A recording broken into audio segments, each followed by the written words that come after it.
Marshall and Saagar here. Welcome back to the Realignment. Hey everyone, welcome back to the show. We were going to push off the discussion episode until next week, but the student loan forgiveness plan news dropped.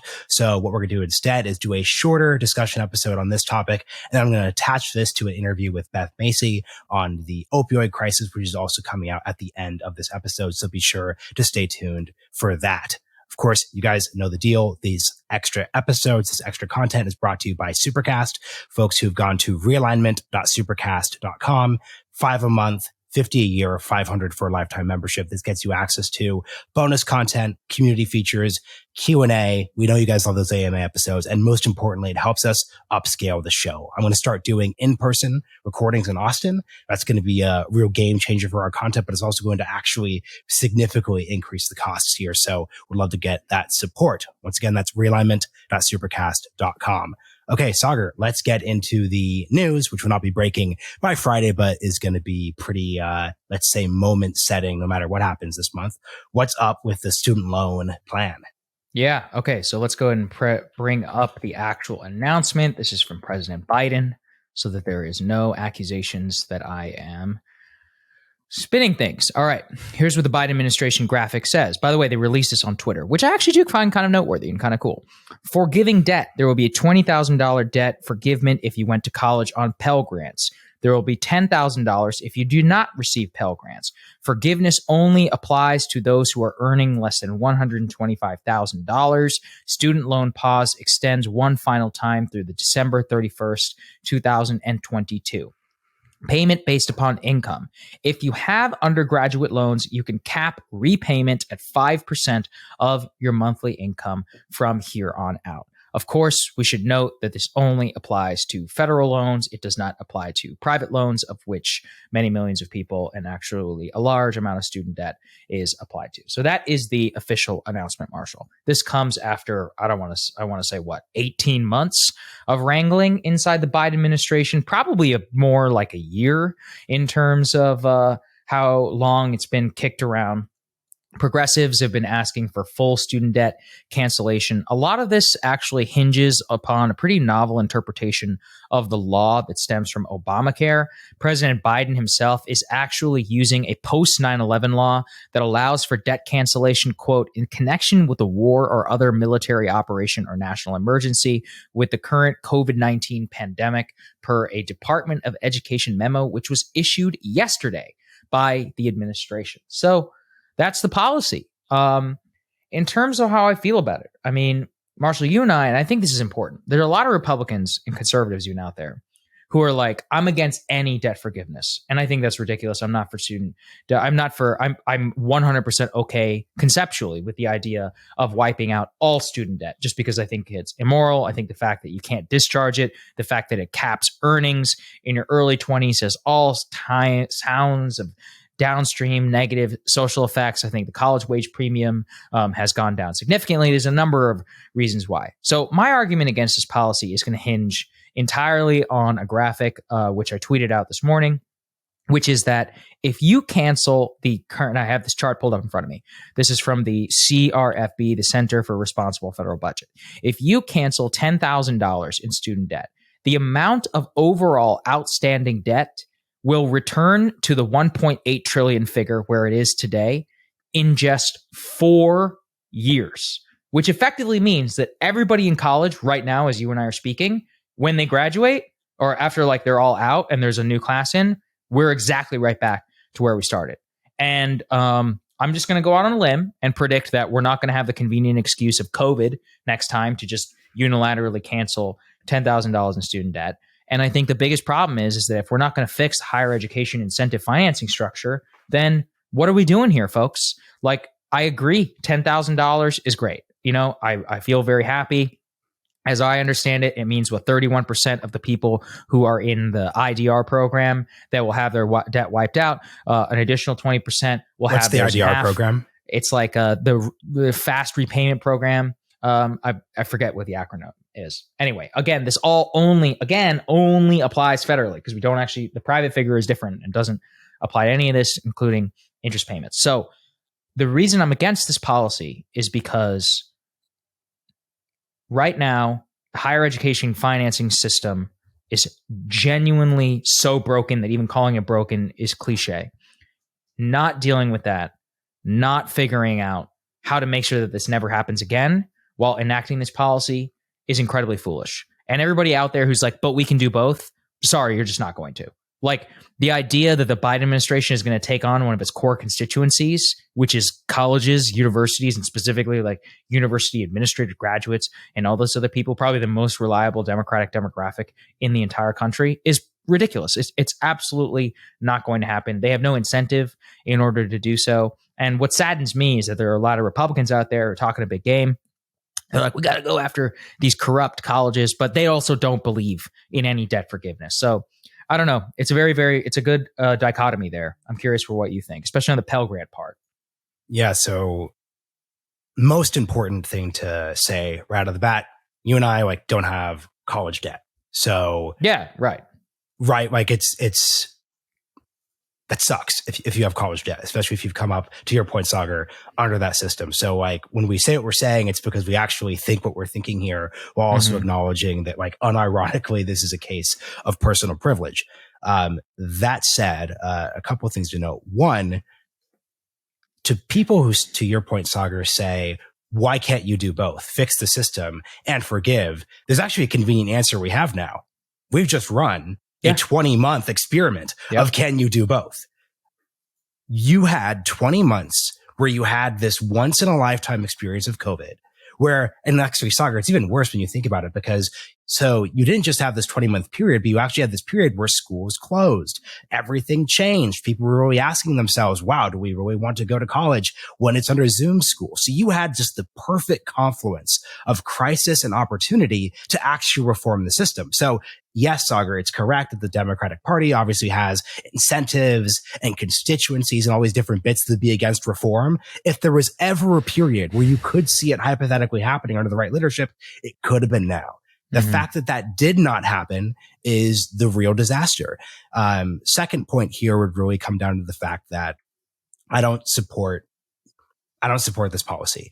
I don't support it because of to your point, Saagar, it's not actually fixing the underlying problem. So what you're going to see is we're going to come back to this exact scenario in 4 years, and we're not actually going to do anything to get rid of the incentives. And the incentives right now, if you're a higher education administrator, you're thinking to yourselves, look, like we aren't really controlling our costs. We didn't even lower costs during Zoom school. Yes. They actually increased them, Marshall. You're right. They increased costs during Zoom school. And then all that ended up doing is leading to the federal government not only causing a multi-year freeze on all payments, aka the customers who are being served by the university aren't going to be hurt by it, but B, you now know in the back of your mind, well, push comes to shove, there will probably be another bailout coming in the year 2036.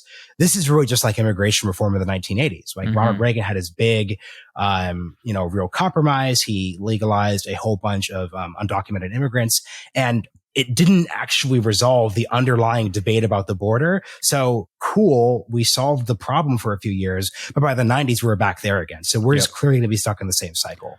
Yeah, it really bothers me. Also, and this is a point that libertarians make, and they're not wrong. I looked into it. I'm doing a full monologue on all of this. The New York Federal Reserve did a landmark study over 20 years, and they found that for every $1 increase in federally subsidized student debt, that student tuition actually increased by 60 cents. So we're talking there about a direct, not true one-to-one, but as close to one-to-one as possible. And the other thing is that, that other 40 cents on the dollar, that where does that go? It goes to debt servicing. It goes to actually bilking people out of money. So you're getting screwed on both ends. There's another really cool study by ACTA. It's like the Association of Colleges and Teachers Organizations. They did an interesting study. This is, by the way, just up until 2018. So 2011 to 2018. Although I think that's fair. That's really when things exploded. They found that over 1,500 federally subsidized loans that are given to 1,500 different universities. 1,500 universities that accept federally subsidized loans. They legally have to report like all their costs. They found that the area of student life, quote unquote, which received the least amount of investment was instruction. There's actually been a cut on instruction, on tenure, and on research. The areas of cost increase that were most dramatic were, quote, student services and administration. So we are talking here about untold billions poured into mostly, I'm not going to say useless, but bureaucratic organizations, new dorms, the famous lazy river at LSU, many of these other places. And the truth is, these people are printing cash on top of that. On top of that, the total value of university endowments over the last decade is genuinely shocking. Harvard alone is sitting on $40 billion in an endowment. Yale is sitting on 30. The total value is actually 650 billion. And of those 650 billion, Marshall, there are people on Wall Street making a genuine killing off of these people, because these endowments, which are booming, which they are not using for student aid, student services, they're taking a lot of this tuition money and frankly just increasing the size of their endowment. They are hiring major firms and have become major players in private equity, in venture capital, and elsewhere. And so I just think the system is ludicrous. I mean, you know, in that study, they actually found that this increase in spending, and this is what's shocking, because increase in spending is like 500% or something like that over the last 20 years, had not 1% increase on the graduation rate. And they also found that the only area of investment on graduation rate is instruction, which receives the least. And this also finally gets to a point which is so important. 1/4 of people who enter a 4-year college degree do not graduate from that institution. So they're fucked twice, because they get the debt and they don't even get the modest wage premium that still does exist. Those people are so screwed. And look, that's why I cannot morally say I'm never for debt cancellation. I mean, these people have dischargeable debt, of which they got no wage premium, of which they were subject to unfair marketing practices, blah, blah, blah. But, and this is the key, we've got to fix the problem, because we can't be back here in 4 years.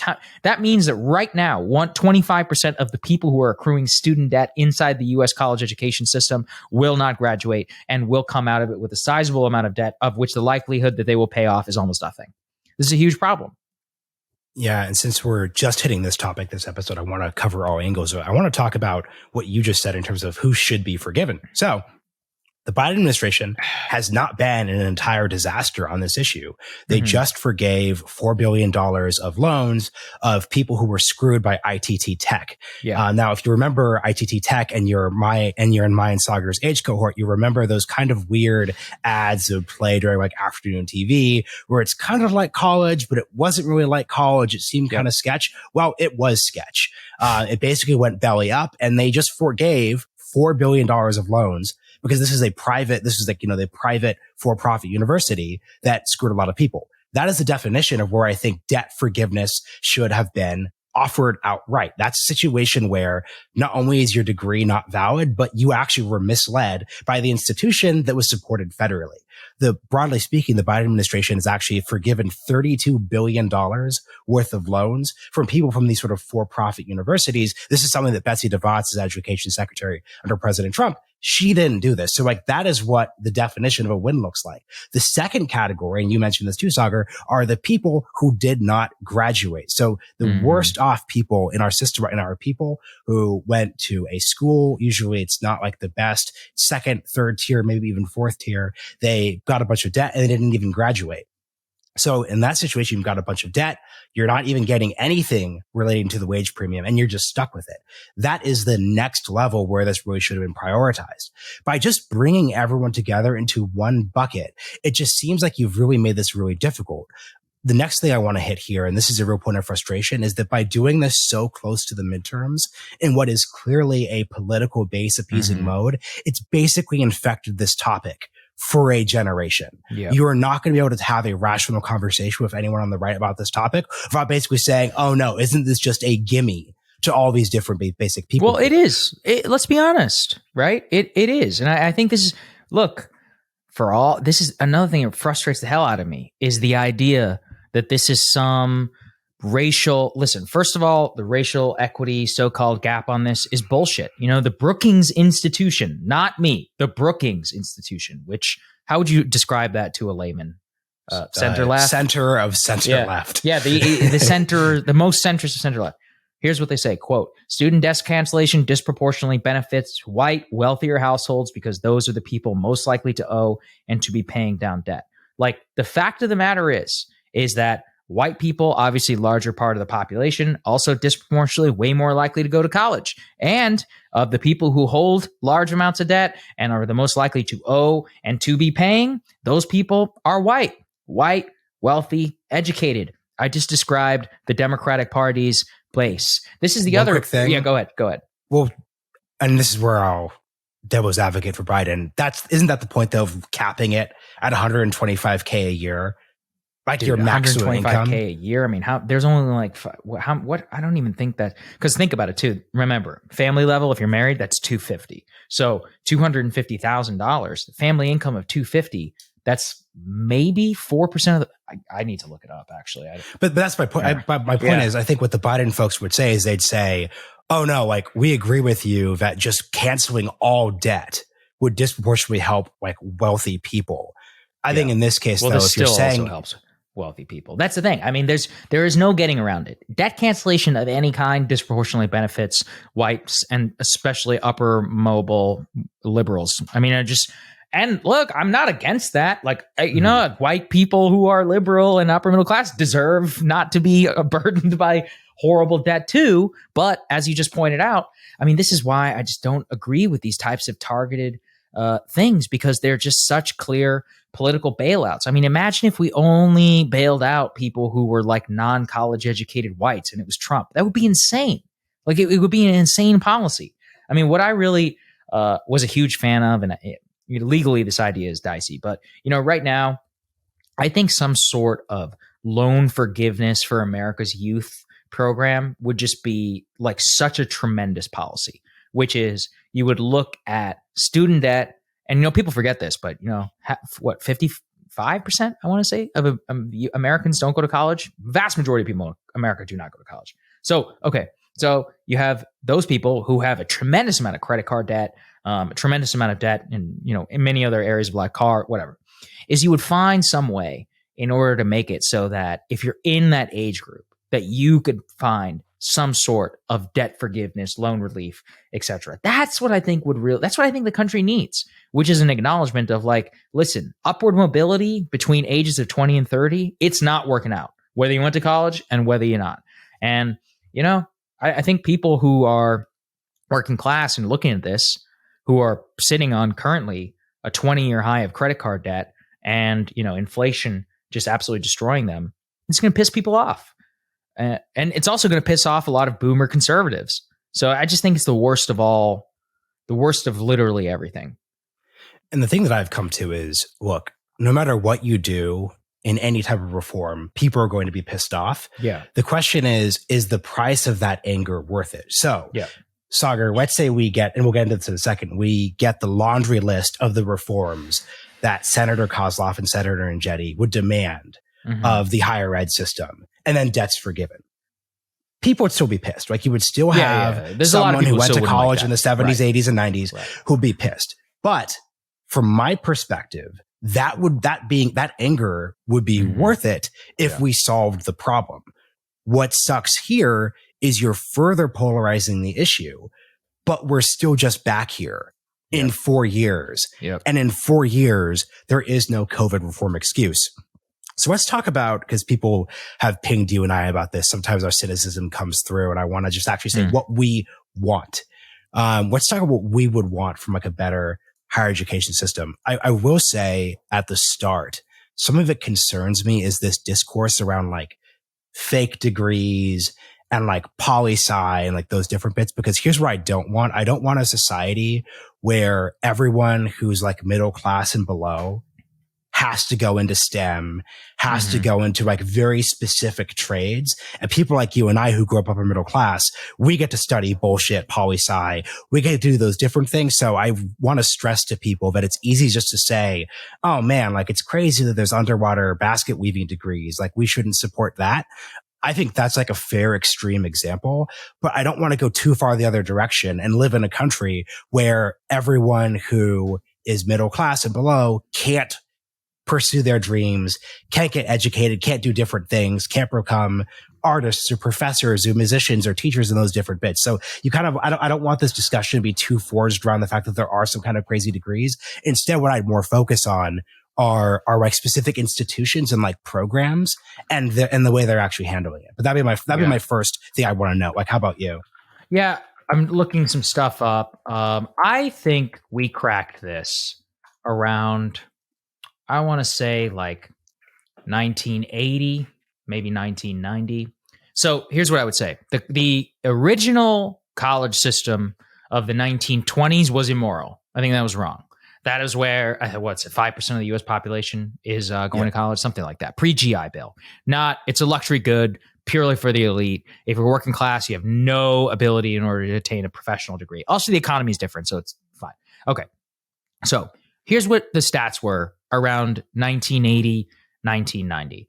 Between 16 to 20% of the U.S. population was college educated. I think that seems about right, which is that you have the opportunity, you have the want, if you need it, in the ability for access, like you said, programs in order to go through, but it is not the default floor for an entry-level data position.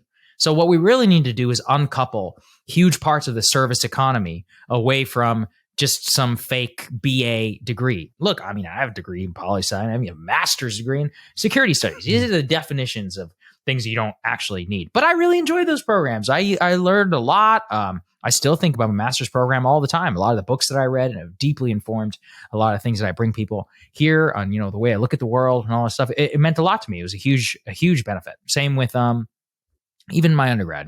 There's certain classes and things that's where we met. Yeah. So take the social stuff away, but no, I'm saying put the social part of it aside, which also there's a massive, very important for.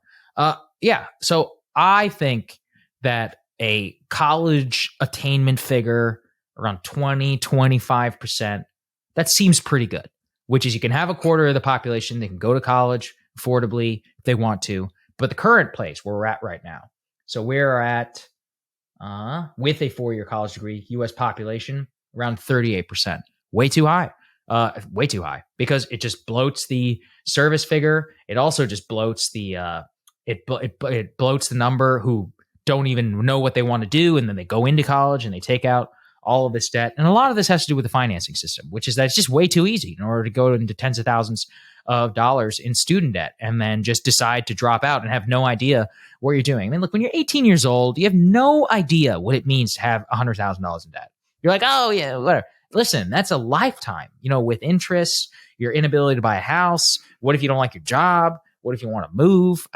The amount of crush that puts on your life is just unbelievable. So yeah, I think that we should return to making college a little bit more scarce in the country. And not actually, by current levels, a lot more scarce. But yeah, like I said, I'm looking at this chart in 1998. Yeah, 1998, it was 25%. That seems solid. I don't see anything wrong with that. It was a pretty good balance in the economy. You can still have people who are skilled as long as the attainment is there. You still have the ability to go from lower to middle and middle to upper. As long as we have, intra-class like mobility and all of that and have it less dependent on the 4-year degree, that seems pretty good. The real explosion from what I'm seeing was the financial crisis. 2008 really was like a demarcation point because 2008 is also when the student debt problem exploded. So there's a lot that goes into it. I think I'd say that I'm less interested in the specific percentage getting higher or lowering, just in the sense that I think the real flaw here, and with current systems like we're talking about, like college, I think 38% of the population having some form of higher education makes a lot of sense. So what I would frame it as is current ratios or higher, but apprenticeships, useful community college programs, colleges that are more actually effective at transmitting something. Because I'm going to sound as, World Economic Forum or Aspen Institute as I'll ever sound, we're in a transforming global economy and something beyond K through 12 is required. So America has the workforce of the future. I think there actually is something to that.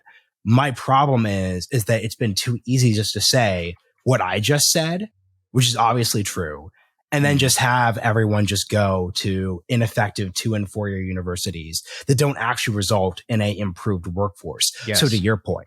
So another thing I want to talk a bit about, because people are tweeting and talking about this, is the college endowment issue. You brought it up, and folks have been tweeting about this.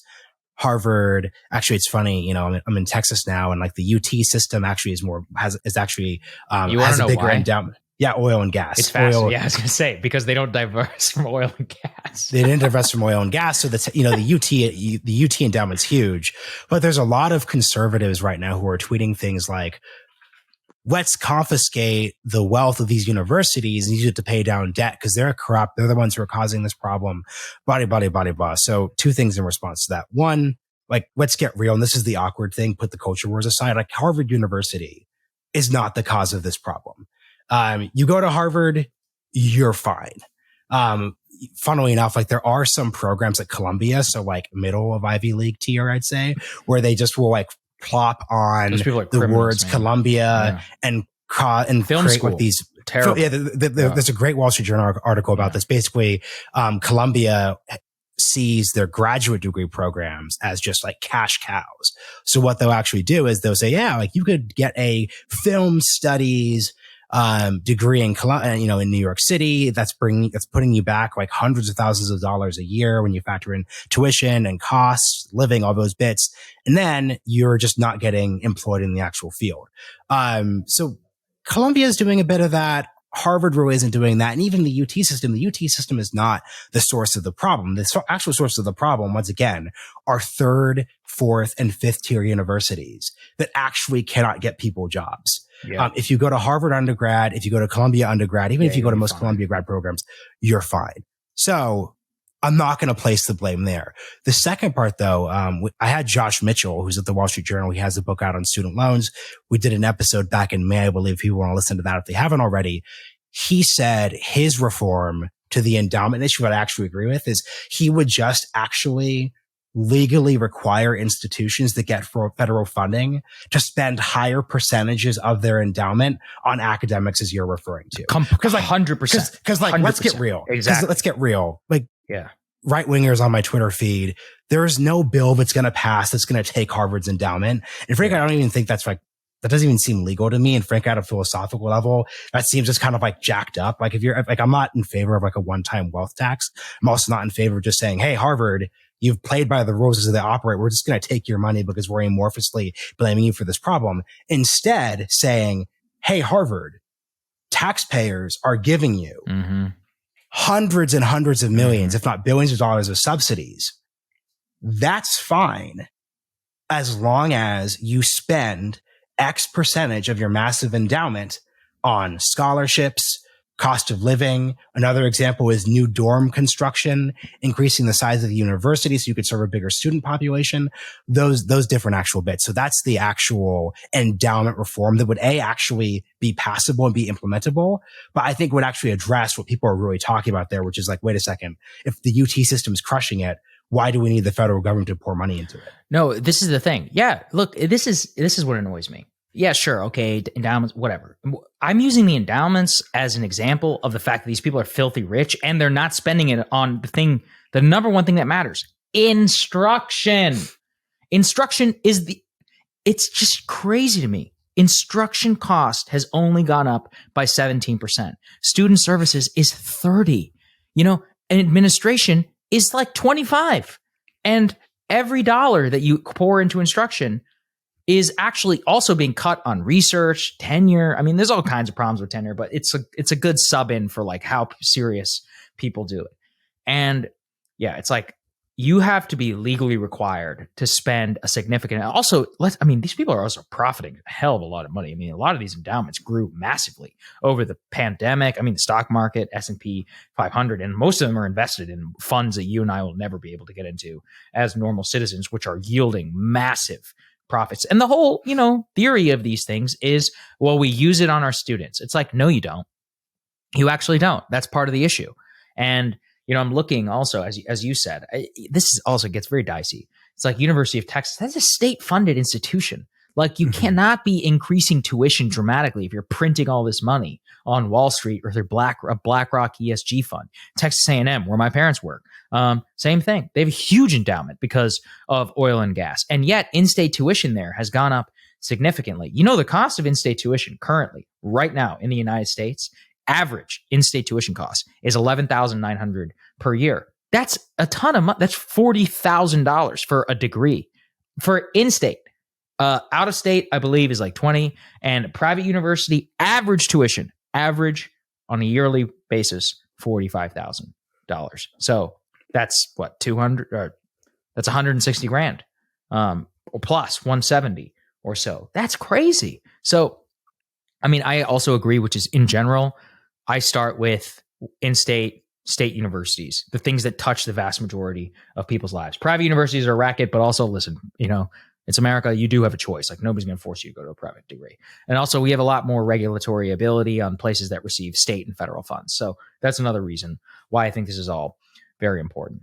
Yeah, I think what you said is great. I 100% agree with that, which is that, a good compromise is, you just have to spend it on students. Like, why is it such a hard thing? But my prediction, Marshall, is that will never happen. And look, I'll pull that card, but based on the reading that I've seen, the administrative bloat at some of these places is insane. And the amount of money, and again, with this, guess where all this new money is going? In the last 5 years, it's all this DEI, diversity, equity, and inclusion personnel. I mean, you would not believe the figures of people at all of these universities that are getting paid full salaries, benefits, all of it. Michigan has 163, Virginia 904, Ohio State 94, California 86, Virginia Tech 83, Stanford 80. Again, I even put the privates, private universities like Stanford, Harvard, or whatever. They're always going to be cringe. Fine, but like the top four I listed are major universities based on states. That's outrageous to me that they're hiring all these people. So there you go. I think the last bit that I'm sure the left part of the audience is going to wonder about, like, what do we think about universal free college? Oh, terrible idea. I mean, for the reason I just said, most people don't need to go to college. That would decrease the wage premium. If you do want to go to college, it should be affordable. At the end of the day, is college worth it today, right now, and especially enough in order to make it free? No, I don't think so. It's something that is a luxury good, always has been. If anything, it's become too like what's the word I'm looking for? It remains a luxury good, and yet has also become weirdly financially accessible, but not actually to people who don't not only need it but want it. And I just don't think there's a whole lot of evidence that would make people better off at all. Yeah, I think my beef here, and I think this is the way I explained this in a group chat we're a part of, is that here's what actually happened with the loan forgiveness actual decision and the pause. So during the 2020 campaign, back when it seemed like the Bernie left was rising, economic conditions were different, one of the concessions that Biden, center left of the Democratic Party, made is we're going to do student loan forgiveness. Now, on a couple different levels, the political environment is obviously different than it was in, 2020 during the primary. You're obviously not experiencing quite as much, let's say, like left-wing economic energy, but the Biden folks want to deliver for their actual coalition. So it's led to a situation where they're not going all the way. So they're not forgiving everything. And they also aren't fundamentally reshaping the system. And I think this comes down to actually just a distinct lack of vision around the higher education system. Now, to critique the left, which is driving the energy on this issue, I don't think that the left has a particularly attractive vision for higher education in a way that doesn't just lead to this problem reconstituting itself. I don't like the idea of universal free college basically leading to hyper credential creep. So Saagar, as you put it, the question, and once again, my disagreement was about the idea of what percentage do we need to set goes to college. But there's obviously a reality that anyone who's in a workplace will tell you is that, what I do doesn't require a college degree. And as much as we could say the workplace of the future, I think we'd really struggle outside of specific professions STEM, science, math, all those things, engineering, computer science, how I'd say there's a gap between that rhetoric and what you're actually experiencing in the workplace. So what I see happening with universal free college is you just get into a situation where we go from a K through 12 situation to a K through 16, where you just have to go to college. If college is free, then wait, like, why didn't you go on to college for 4 years? Like, you could get a GED right now. You could drop out of school when you're 16, 15, obviously in most states. But if you do that, an employer is going to ask some questions. This is going to lead to that same exact situation, except it will go to 16 without the underlying issue solved. And also, let's just get to this point for a quick second. And once again, this is where us noting that we did not graduate from college with debt. You know, I went to University of Oregon in states, like that should like bear, you know, that does bear something. But here's where that, you know, comes to effect. If we are in a situation where people go to higher education and they aren't able to increase their wage premium and actually pay off the debt they accrued, that's insane. Yeah. Like that if you, it's actually like, we don't talk about this enough. We should talk about the fact that, like, wait, and not you and I personally, just in this broader part of the discourse, it's like, wait a second. This doesn't make any sense whatsoever.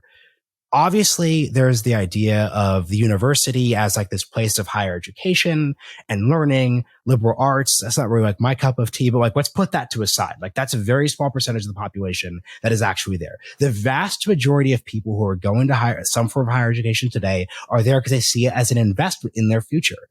If they are pursuing that path and they are not able to pay back the debt that they have, that's crazy. Yes. At a literal level. Like, let's also think about it this way. Like, let's just say to ourselves, okay, like, let's say like the federal government's going to assume that debt.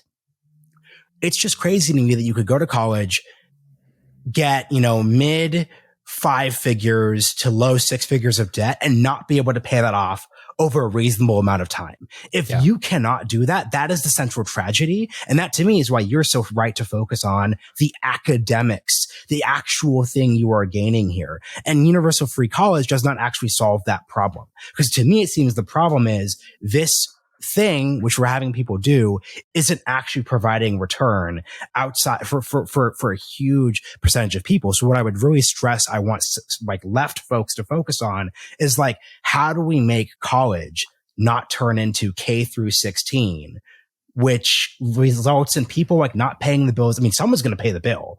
Someone's going to pay something. So universal college would be that. And then secondly, how do they not make universal free college just turn into a situation like Germany?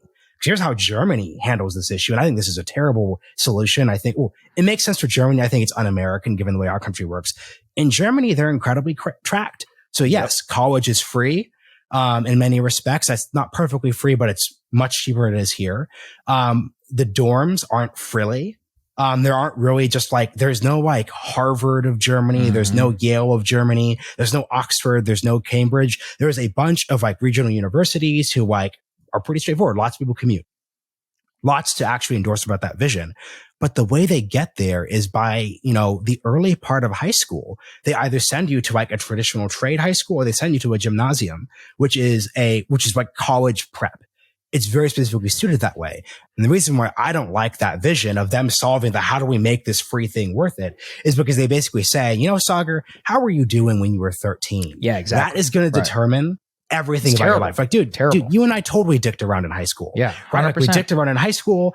I dicked around in college, but look at me. I am now successful because I had time to figure things out. And I'm not the same person I was when I was 12, when I was 18, or who I was when I was 23. You're not who you were in 22. That I think the German way of resolving the how do we make this free thing work is un-American.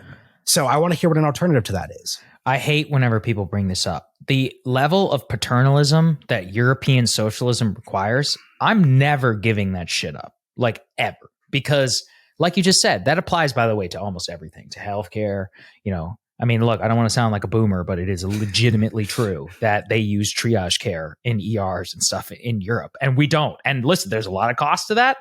Personally, in emergencies, I'd be totally fine with bringing back triage, but you don't want to know what that's going to look like if you are on the lower end of the income or health spectrum and you walk into an ER and there's a zero-sum system.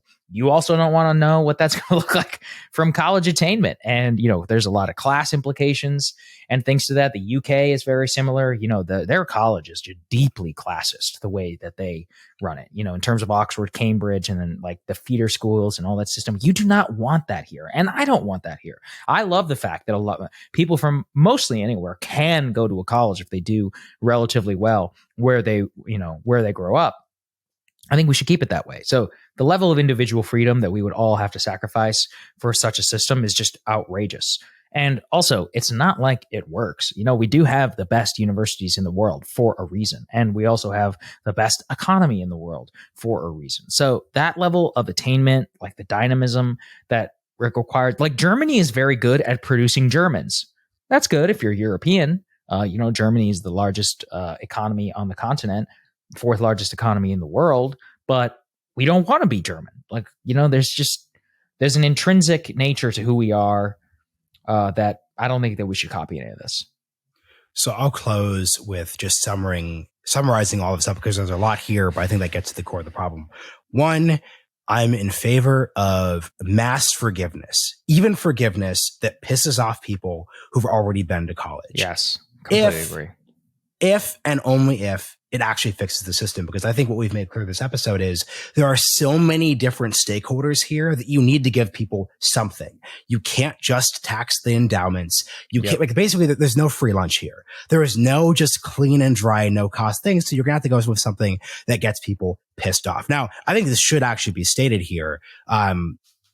Ideally, if we had an effective higher education system, the whole country would benefit. So something I will say to boomers who are like, you're getting this thing for free.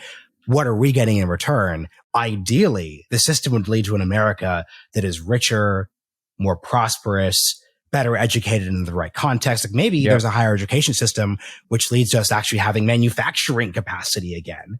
If student loan forgiveness leads to that world, then great. Yeah, but it's not. Then boomer, you are served.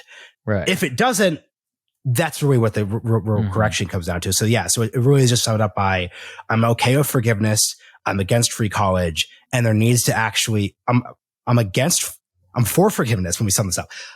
For forgiveness, if there's root and branch reform that's tied to a broader vision that actually knows what it's doing beyond, if we send more people to college, even if the price goes up, it's okay because we'll forgive it every 10 or 20 years. That's my disaster. How would you sum this up, Saagar? Yeah, I don't really disagree with any of that. I would just sum it up as student debt forgiveness has to be paired with college reform so that we don't have to do this over and over again, and that this has effectively politicized it in a way that I don't think that we will solve the problem. And I think that's the detriment to the young people. And as the politicians always say, they are our future. So there you go. Hope you all enjoyed this special discussion episode. We're about to transition into my interview with Beth Macy, but if you listen this far, we'd love for you to go to realignment.supercast.com to support the show and get access to all of the great bonus content. We will see you all next time. Beth Macy, welcome to the Realignment. Thanks for having me, Marshall. We were discussing this a little bit before the conversation started. You mentioned that you really see that your last three books, including your current one, Lazarus, Rising, are really thought of best as a series almost. Not officially, obviously, but there's something there. Can you kind of open by explaining how you see that? Sure. Well, as I was finishing up the reporting for Factory Man, which was my first book about the aftermath of globalization, it came out in 2014, so I was really finishing up the reporting in 2013. And as I was finishing it up, that book is largely centered in small Appalachian towns who had lost half of their jobs, not just the factories, but also the places where the former factory workers spent their money. And I was hearing from all kinds of people that the crime rate in, say, Martinsville, Virginia, which used to be this lovely small southern town that had, believe it or not, the most millionaires per capita in the country at one point, suddenly half of the jobs had gone away, and things like disability had gone up 64% since China joined the WTO. Food stamps had tripled. And highest unemployment rate in the state for more than a decade. And then as I was finishing, drug crime was beginning to really become a big issue. And people were breaking into people's houses to steal OxyContin, Xanax, et cetera. Don't know if they were doing it to resell. I mean, I had a civic leader friend of mine who helped me a lot with the book. She's actually the president of NAACP and helped me through the racial angle of the book a lot. Like, she had been cornered at a CVS parking lot to being asked to go inside and buy the ingredient Sudafed for the back then you could get it over the counter to make meth and heroin.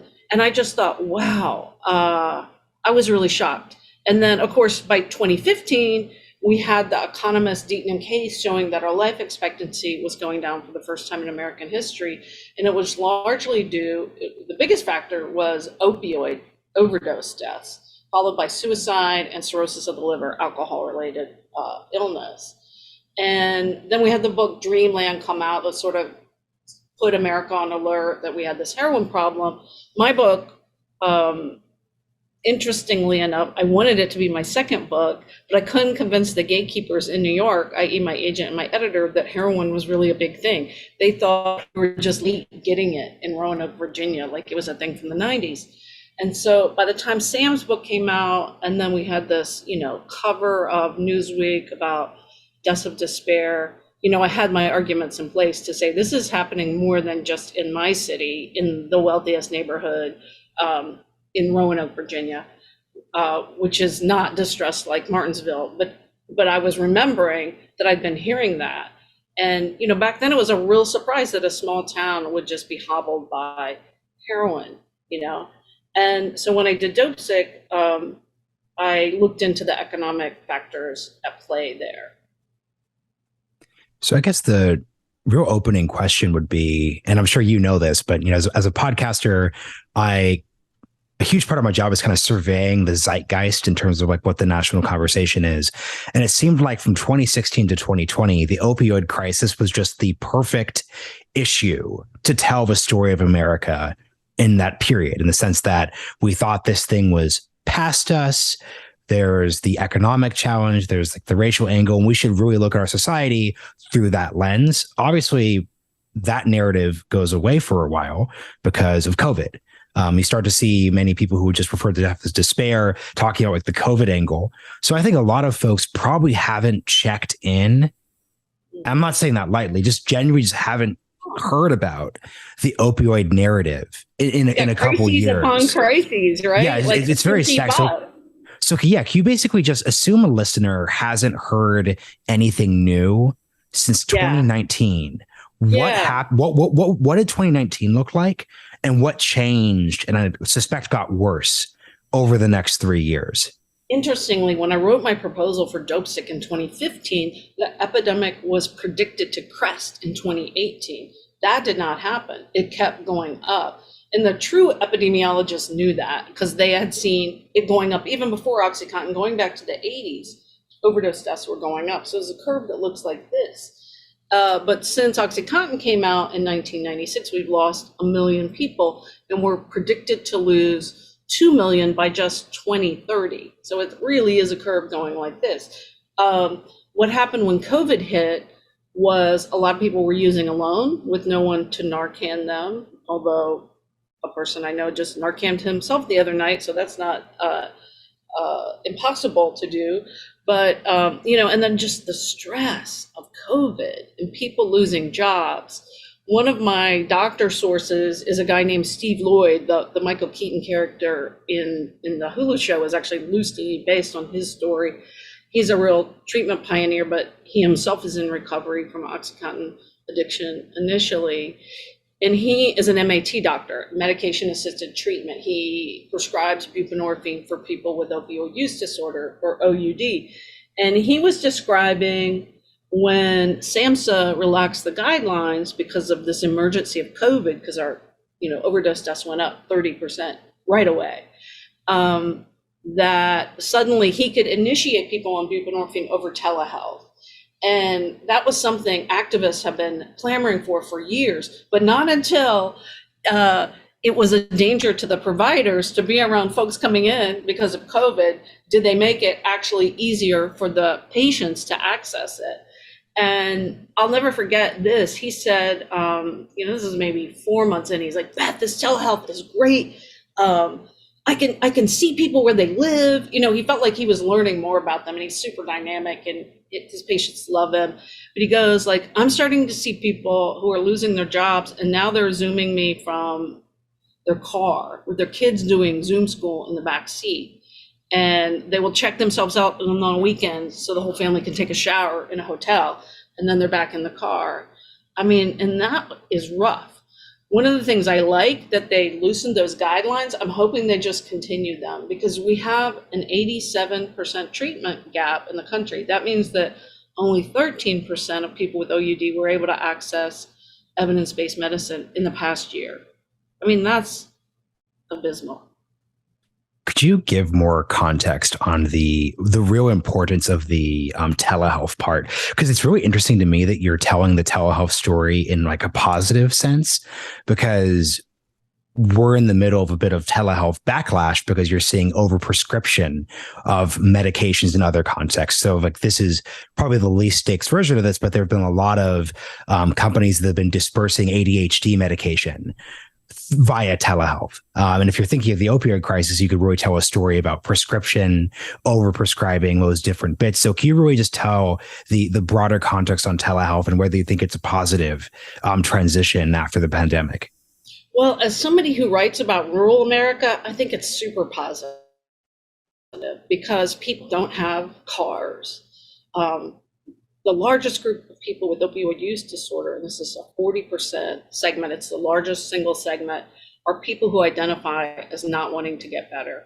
They don't want to access treatment. They don't think they can stop. And that's why we have to go to them where they are. A lot of them don't have transportation. Many of them are unhoused. And so I think telehealth is one of the tools in the toolbox to start to make connections with those and to begin to capture them into our systems of care. I'm all for it. I have relatives who, one of my children is a traveling musician, and they are on the road all the time. They use telehealth for their counseling, for the psychiatrist appointment. They couldn't do it without telehealth. So I know there's an overprescription thing, and we've got to be careful with it, but it's 2022. I mostly see it as a win. Going back to your statement about deaths cresting in 2018, why was the prediction even made that not the issue would be resolved, but why was the issue expected to dial down by 2018, and why didn't it? Why did deaths continue to spike? I don't know the answer to the first question. It was a friend of mine and I were talking about it. She covers opioids from Boston, which is so different than covering opioid the problem in Appalachia. She pointed it out to me, and I really just saw it almost, it's kind of embarrassing, almost like a marketing tool. My book's going to come out in 2018. How timely. But it just, of course, it didn't go down because we haven't really moved the needle on offering treatment, until we make the treatment easier to access than the dope. We're going to be stuck at this 87% treatment gap. It was 90% a couple years ago, so we've moved it 3 points. Come on, nation, we can do better than that. What we're doing now isn't working. I'm really interested in the use of the word we. Who is we? Is we like the medical community? Is it government, state, local, federal? Like, how should we think of the forces or actors who should be moving that needle specifically? Well, I think of it as like everybody. So like at the end of the book, and I didn't do this at the beginning. I sent a draft to a friend of mine in Appalachia who is like the smartest person I know. His name's Robert Guy. He's got the biggest heart. And he's like, dude, you have written 2 books about the opioid crisis. Stop telling me what you're seeing and tell me what you think. So based on all my research and all my magic wand questions, you see, every person I meet, I ask them, how do we fix this?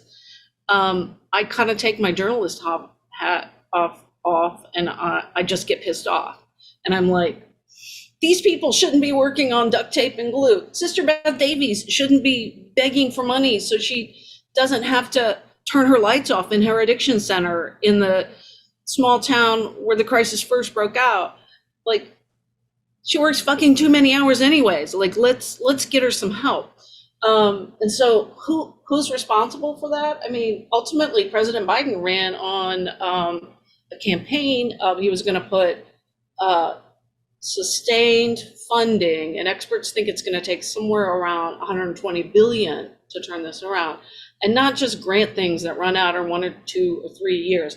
I can't tell you how many stories I've heard about activists complaining about bureaucrats that forgot to buy the goddamn Narcan and then missed the deadline, and all this Narcan didn't get bought. You know, we need sustained funding like we had, and this is Congress too, like we had with the Ryan White CARES Act, that people with HIV, that people with HIV/AIDS, and this was largely due to activists on the ground, ACT UP, could able to access treatment on demand for free, right? And so until we have something like that here, because this group is so stigmatized, and I know certainly that the AIDS organizations were really stigmatized too. I totally get that. But I think what's different is they are maybe not as inclined to advocate for themselves, you know? And that's always true. I mean, I'm starting towards the end of the book, I report on a drug users union in Charleston, West Virginia, of all places. Like, you wouldn't, that's kind of unusual. When the folks in Vancouver told me that that was how they got safe consumption started, they said, you won't make real change until you get the people who are the most effective involved in making the change. And that was what ACT UP did. And I just thought about all the people I knew in chaotic use. And I said to the guy, he has this great podcast called Crackdown. I said, Guard, I can't see anyone that I've interviewed like becoming part of a drug users union. They're so beaten down. They're doing sex work. They're living unhoused. He goes, you will be surprised. And by golly, 2 years later, I watched it happen. I watched like the first meeting on Zoom in Charleston, West Virginia, a city where they treat drug users like crap. And what actually is a drug users union? Like, what's different than just like I guess union is probably the right way to, but yeah, just describe what that physically is. Well, I've only been to one, but I've talked to Garth, and he's really involved in VANDU, which is the Vancouver network of drug users. And they, they agitate for safe supply. They agitate for, starting with needle exchanges, then low barrier bupe. They call it something else in Canada. And agitate for less police kicking people out of homeless encampments and offering help instead. But it's a fight. And some of the places have been shut down. There was one in Alberta, I think, that was shut down last year. And, at the end of his podcast, Garth goes, I got nothing. I am like without hope on this. And so they're struggling with the sort of rural backlash, conservative backlash too. But so this guy in Charleston named Joe Solomon was really ticked off when they closed the needle exchange in Charleston in 2018 at the height of an HIV spike. They still have the most concerning spike in the nation. And so he talked to the people at VANDU, the woman who founded it, and he called his CANDU, CANDU, which is for Charleston. And, they have meetings, and the woman in Canada said, pay drug users to come and listen to them. Don't you just decide the needle exchange should be our number one priority. Like, listen to what they have to say. And I thought that was really cool. And so they paid them $10 a person to come. They fed them. I think the first meal was like spaghetti dinner. And then what were their main concerns? It wasn't needle exchange or fentanyl text strips. Their main concern was police brutality, followed by they wanted a place to shower, followed by they wanted friends. And, they're still meeting, and they got a law or a bill shut down Charleston was going to outlaw sleeping in public parks, and they all showed up en masse with all their supporters, and they killed the bill. So that's how it builds. But they've got a long way to go. How do you think cities should respond to this specific iteration of homelessness crises, in the sense of most people, I think, viscerally, I'm from Portland, Oregon, and I live in Austin, Texas now. So you definitely will come to cities. And I was in DC during the height of COVID, and you'll just see mass encampments that didn't exist. Obviously, they existed. People existed, but there's a specific iteration that exists now. How should we think about the set of challenges that are presented there? Yeah, well, obviously not every person that's unhoused is a person with OUD, but many of them are.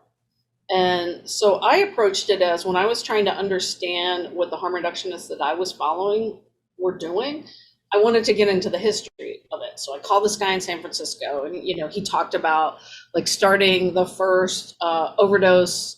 It was like a mobile. They would go out during Haight-Ashbury in the 70s. And, they tried to arrest him at first, and now they're giving him awards and that kind of thing. So I was getting the history of it. And then I was like, well, like, what are they doing there now with the rising homeless population? So then I called somebody who was doing what's called low barrier or low threshold work in San Francisco, largely with unhoused population. And these are social workers. Some of them are peer recovery specialists, people who have lived experience and are in recovery, and a buprenorphine provider or a mobile methadone clinic.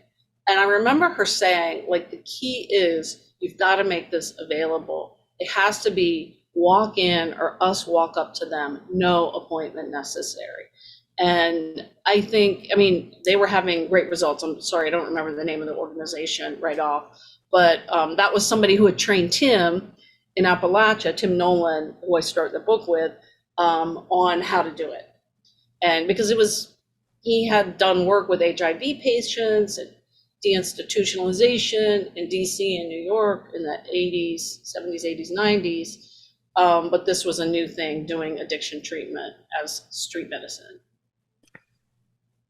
Something I'm wondering, there's obviously sort of like the narrative conversation around the opioid crisis we were describing, but the conversation has had a bunch of books, obviously, the Dopesick Hulu series. To what degree has this real narrative shift played a role in changing how people think about this issue on the ground?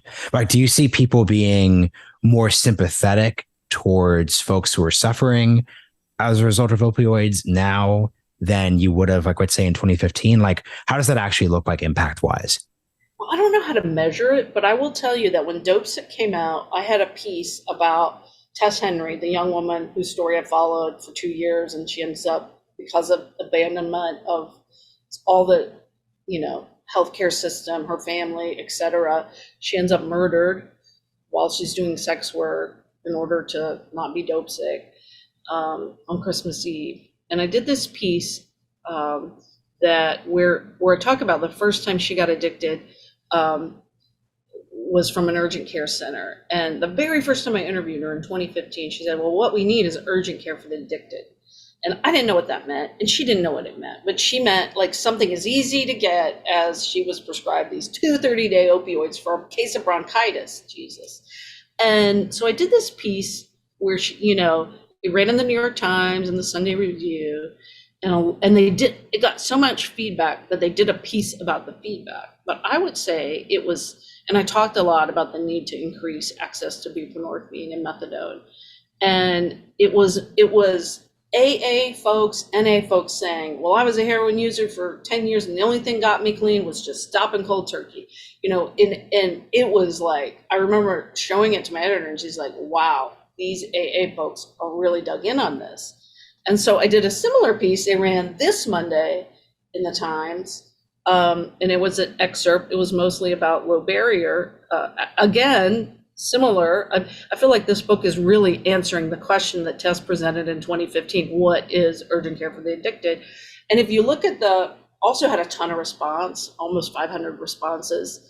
And it was much more nuanced and much more sympathetic. So, I mean, that's a New York Times audience. I don't know if that's for real, but let me just tell you this. I gave, I write about it in the book, I gave a speech to all the sheriffs in Indiana, and their governor was about to, they didn't tell me this was through my speaking agency.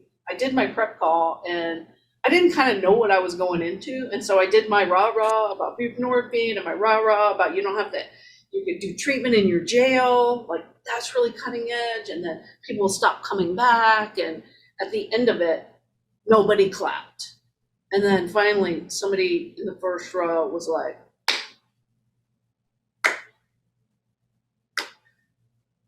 slow clapping me, and they hated it.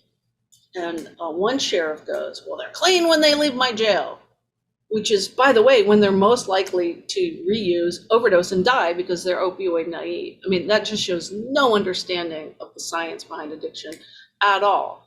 But there I am with these guys with guns. Wait, could you explain that? So why is that the point when they're most likely to? Because they are, at that point, if they've been in jail, say 3 months, and a lot of jails you can get drugs, but let's just say in his mind, they're crystal clean when they leave. Why should he put them on a drug that he doesn't believe in because he thinks it's treating drug addiction with another drug? He's made them perfect in his jail. I mean, they haven't had any treatment, but they've had to detox, and they're clean. And then all the science shows that at the moment, released from jail, if one suffers from SUD, substance use disorder, they are 29 times more likely to die, to overdose and die, because now there's fentanyl in all the drugs, and also they're opioid naive. Their tolerance has gone. So that's why they're more likely to die, 29 times more likely to die. So I can't make that sheriff read the data. I can stand up there and say it, but I will tell you that I gave a talk to some law enforcement officers on Friday. This is another kind of example of subtle shift for all the county commissioners in North Carolina. And there were law enforcement people in the room. I mean, I could tell because they had uniforms on. It was a pretty conservative bunch. It's a red state, non-Medicaid expansion state. And I gave a talk about the new book and, with even more great innovative examples of what urgent care for the addicted is. And at the end, about 2/3 of the audience stood up and applauded. Mm-hmm. And I'm really surprised because they sat there, they're kind of stone-faced, they're just like. It's hard to know how to react with this sort of story. Yeah. And I said to my husband, I said, I got an almost standing O. And he goes, the other third of the people that were just, because by that point, it's like you're at a Broadway show and like everybody's standing up. You just stand up whether you agree or not. But no, these people were like purposely not standing up. And my husband said, well, they saw that other people were standing up. And then I talked to somebody later who was there for the rest of the conference. I had to leave after. And she's like, oh, we were talking about what you said all day long. And so that's good. I mean, that's really good because these are the people that are going to decide what to do with the opioid settlement money. And yeah, talk about that. Yeah. So some states have forget if it's Massachusetts or New York, have I think it's called a lockbox where all that money has to be spent on treatment, prevention, harm reduction, which is great. But, we are a nation really run by the states. And so a lot of states aren't doing that. In fact, in North Carolina, only half of the counties, there are 100 counties, only half of the 100 counties have a point person designated to help. You need an infrastructure. If you're going to get $500,000 from the distributor case, which some communities are, how are you going to spend that? You're just going to take it to county commissioners and they're going to be like, we need to arrest all these people. I mean, that's not what it should go for, but I'm worried it will unless there is, actually North Carolina has a memorandum of understanding that is supposed to mean it goes for treatment. But I mean, is there going to be a lot of oversight on that? Was there very much oversight when the FDA approved OxyContin? I mean, there needs to be oversight. And now we have, journalism is getting smaller by the day. So that's like note to self. I want to find out what's happening with that money. I mean, I'm not the only reporter that'll be chasing that, but I think it's going to be really important.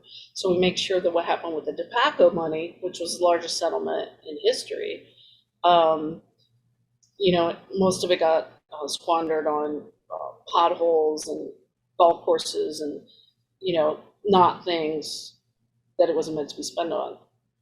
Well, this is interesting. Maybe I'm incredibly naive, but it doesn't seem like $500,000 is that much money.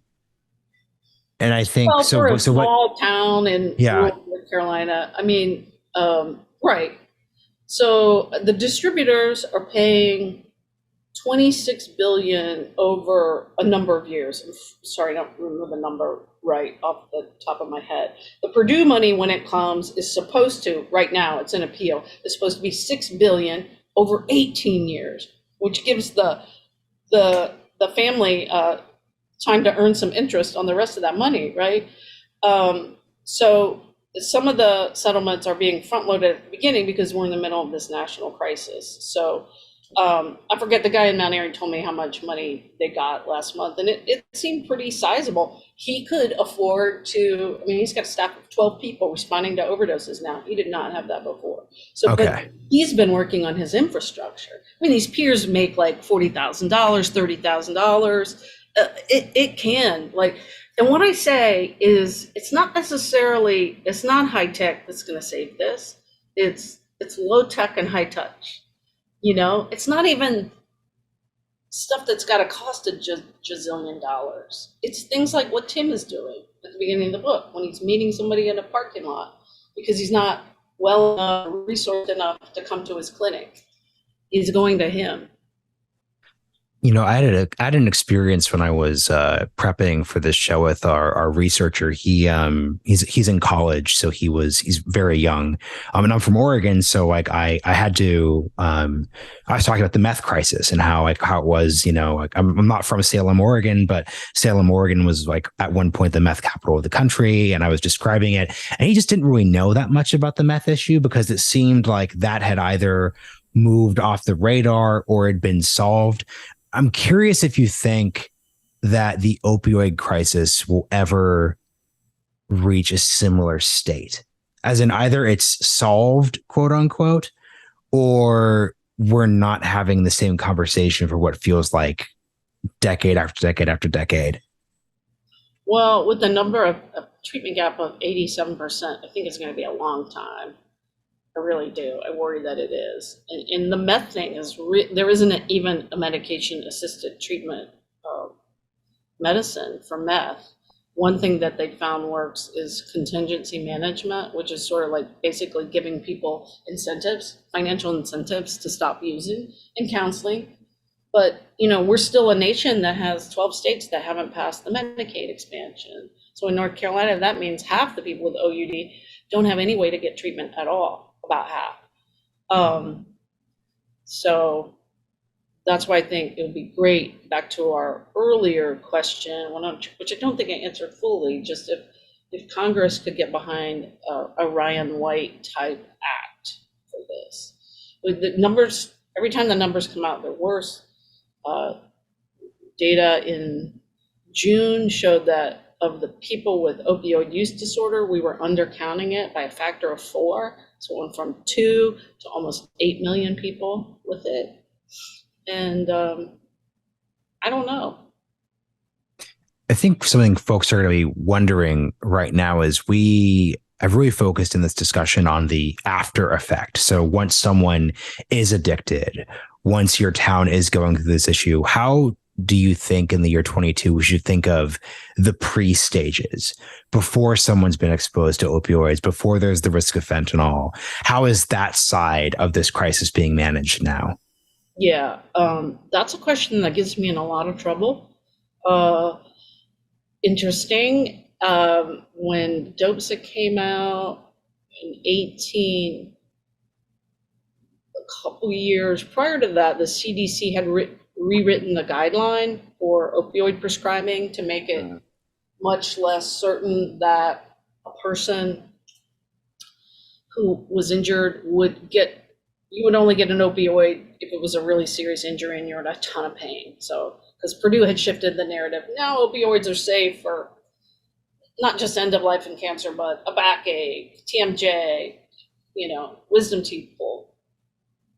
I mean, who doesn't have back pain? And so we needed to clamp down on that, but the clamping down on it scared so many doctors, especially those that were targeted for overprescribing by the DEA, that a lot of doctors overreacted and cut people off their pain meds, and which they didn't think they were addicted. They were dependent on Oxy or oxycodone or Percocet or whatever, but they weren't shooting it up. They weren't using more than they were prescribed. And if they get abandoned, it's just as bad as tests getting abandoned, right? And many of them have gone to the black market, so they won't be so Dopesick too. So we got to have more nuanced understanding about pain and addiction and how they sometimes overlap. And this idea of forced tapering, I mean, I go into that in one of the chapters in the new book, largely because I've been like hammered by the chronic pain patients. And at first I was just like, oh, are they shills for Purdue? Maybe some of them are, but I wanted to find out. So I called some of them back. Some of them were bombing my Twitter, and I called them and I talked to them, and they were reasonable people. And one man was speaking for his wife, who had rheumatoid arthritis since the age of 11, and she was, her doctor that was prescribing her these steady pain dosages got arrested for overprescribing. Now, according to this family, she wasn't being overprescribed. She was just using it as directed. Whether he's a bad doctor or not, I don't know. I wasn't the investigator. But all of a sudden, this woman finds herself yanked off her medicines. Nobody else will take her because when you look at her record, like, oh, holy cow, she's on this insane amount of opioids, but totally appropriate for the condition she had. And now she's in bed all day. Her quality of life is tanked. And so I get that. And so we need more training around the issue of pain. There's a terrific book called In Pain by a bioethicist named Travis Reeder, that's spelled Rieder, who himself got in a terrible motorcycle accident and nearly found himself addicted. He was definitely dependent, but he realized he had been totally abandoned by everyone that was supposed to help them. And by some miracle, he just was able to get himself up, and he realized it could have gone either way. And so then as a bioethicist, he parses what's happening now. And so there has been, I think the CDC guideline that got revised has now been loosened to be a little bit more humane in terms of the chronic pain community. And sorry, what's the difference between dependent and addicted? Addicted is dependent is like a physical dependence. Addicted is physical and mental, and also you will be, it will be having negative consequences on your life. You're stealing, it's any kind of negative consequence. Your family you're stealing from your family, you're fighting. Interesting. So just to sum up this last section, then you laid out the number of 2 million deaths by 2030. If you were to just be appointed opioid czar of the Biden administration or whatever comes after that, what would be your top suggestions, top to bottom, for preventing that prediction from coming to pass? Yeah, well, first of all, I would elevate the drug czar's position to a cabinet level position. And there's which is smart bureaucratic politics. How does that start? It's probably a good answer no matter what context. Right. But I mean, in the early 70s, believe it or not, before the war on drugs, or around the same time he was starting it, a lot of veterans were coming back from Vietnam addicted to heroin. And President Nixon hired this cranky addiction psychiatrist named Jerome Jaffe. And he said, we got to do something about this. And he reported directly to Nixon, and he gave him the powers of the purse. And Jaffe, he said it took him 6 or 7 days to design this. And I can't see how that could possibly be true, except for that he didn't have to go through all these hoops. And he wasn't a politician. There's a great book about this called The Fix by Michael Massing. And he writes something like, only somebody so unschooled in the ways of Washington would have acted so nervily in the face of so much brass. Like, he just didn't give a crap. And he did it. He designed this program. There were 300 standalone methadone clinics all across the nation. So you could go in without an appointment, you could be seen, you would get counseling, you could get, if you needed help with housing and social supports, you could get it. And that's what we need now. We've been here before. But then, so back in that moment, all of the federal money spent on addiction was a formula of 70% treatment, 30% incarceration. Now it's exactly opposite. Mm-hmm. And we have all these employees employed by government agencies that prop up the drug war. And so I think we got to shift back to that older funding model. That's what I would work on if I was the drug czar, which I have no qualifications for, by the way. But to your point, there was something to be had in someone not understanding how DC works. Maybe there's a qualification there in of itself. I think for the last question, I would just ask, because like I really just like the idea of thinking of this like globalization era America, 21st century quasi trilogy narrative you started the episode off with. It's just really interesting. I'd love to hear just what is, by studying these sets of issues, it feels like you've really studied just like the least optimistic parts of our country right now. Just out of like all the different beats that someone could focus on, like this is near the top of them. I'd love just to hear your optimism, pessimism, or neutrality on just like the country right now, just moving forward. If we're treating the opioid crisis as like this like metaphor for the country itself. Yeah. Well, I think with the settlement money coming, it's really a once in a lifetime opportunity to do some correction. But our politics are so bad. I mean, I think Dr. Josh Sharfstein from Johns Hopkins says it well in the book when he says that, you know, we know what to do. We just don't have the political will to make it happen. And, you know, since I started the book, you know, we've had an insurrection. It feels like things have only gotten worse. Charleston, for instance. Why does a place like Charleston respond to an HIV crisis by like shutting down needle exchange? The one thing that's proven to stop HIV.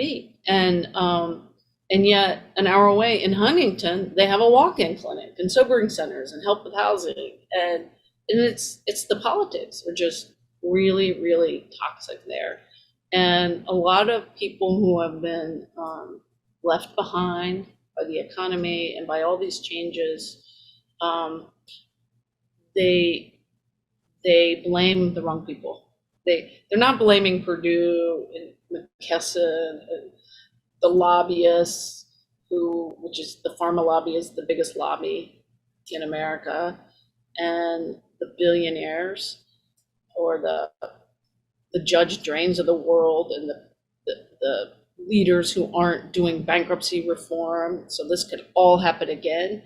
They're blaming the people they know in their communities that are stealing from them. And they're acting out of emotion and their own pain and their own trauma about their communities and the jobs going away.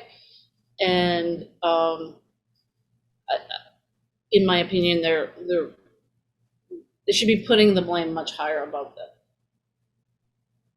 I think that's a good place to leave it. Beth, thank you so much for joining the show. I'm sure this is definitely one of those, because you're framing this as an issue, it's going to continue onwards. I'd love for you to shout out just like a couple like resources, other books, things that people should look into if they want to go deeper on this topic. Because this is not, there are some topics where you can do like 45 minutes and cover it, but like this isn't it. Like other than obviously your other two books, where should folks also go? Other books.